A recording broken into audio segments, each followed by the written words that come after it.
এই ছবি তুলবেন না, এই লোকটাকে ছবিটা মোবাইলটা কাটেন তো। সব শয়তানি করে দিন ওয়াজ মাহফিল সব বরবাদ করছে, এখনো থামে না। ইসলাম একদম উল্টায় ফেলছে।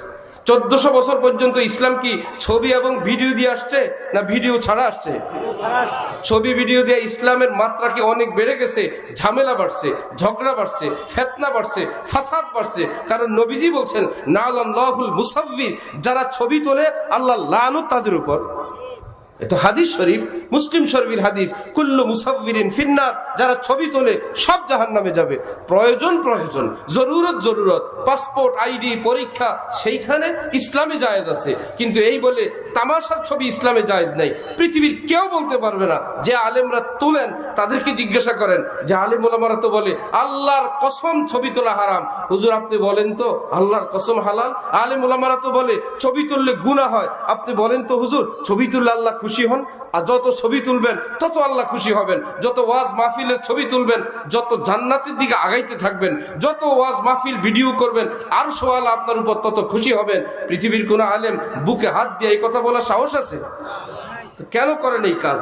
কিন্তু আমরা বলতে পারবো না উজু করলে আল্লাহ খুশি হন, দান করলে খুশি হন, জিকির করলে খুশি হন, তেলাওয়াত করলে খুশি হন, হজ উমরা করলে খুশি হন, পরোপকার করলে খুশি হন। আল্লাহর কসম করে বলা যাবে না, কারণ প্রত্যেকটা দলিল আছে, প্রত্যেকটা বিষয়। আবার কিছু হুজুররা আবার খুব কৌশলে বলে এটা নিয়ে ইখতিলাফ আছে।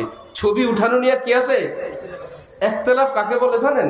ইখতিলাফ বলে আমিন আস্তে বলা না জোরে বলা, এটা নিয়ে ইখতিলাফ আছে। কেন আস্তে বলা বলবে? আল্লাহর কসম হাদিস শরীফে আস্তে বলার কথা আছে।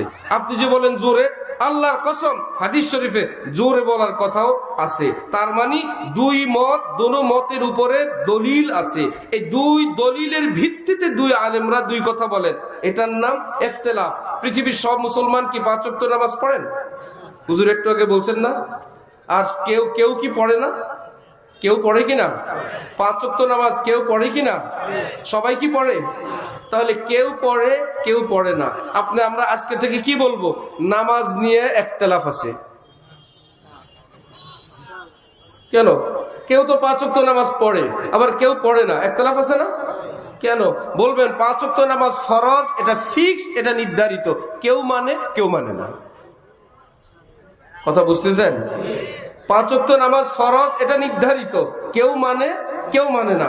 নারীদের জন্য পর্দা নির্ধারিত, কেউ মানে কেউ মানে না। এই জন্য বলবেন আখিরি যুগ, এখন একটু ছাড় দেওয়া দরকার। কি ব্যাপার? যে গরমকালে হুজুর ফরজ 4টা, আর শীতকালে এই শীতের মধ্যে হাত পা ধোয়া, মোটে নামাজ পড়ে না হুজুর, একটু কাটছাট করে যদি ফরজ কমায় দেওয়া যায়, হাত চেহারায় পানি দিতে হুজুর বহু কষ্ট, একটু ফরজ কমায় 2 ফরজ দিয়ে যদি ওজুটা দিয়ে দেয়, যেহেতু আখিরি যুগ কমানো, তাহলে কি কোন আলেম বলবেন যে নবীজি তো 4টা দিয়ে গেছিলেন, এখন 4 ফরজের কারণে অনেক নামাজ পড়ে না। বিশেষ করে অনেক মহিলা যদি সাজুগুজু করে বেশি স্পেশাল, সে নামাজ পড়ে না। আমি উজু করলে আমার এই চেহারার সাজুগুজু নষ্ট হয়ে যাবে। সুতরাং একদম নামাজ বাদ যাওয়ার চেয়ে 3 ফরজ আদায় করেও যদি নামাজটা আদায় করে নিলেন, না পড়ার চেয়ে তো ভালো। পৃথিবীর কোন আলেমের এই কথা বলার সাহস আছে? হুজুর কয় ফরজ? মানলে মানো, না মানলে নাই। কি বলেন? নাকি ইখতিলাফ আছে? সুদ হারাম, হুজুর বলেন না ঘরে ঘরে সুদ, আর এই জন্য কি হালাল হয়ে যাবে?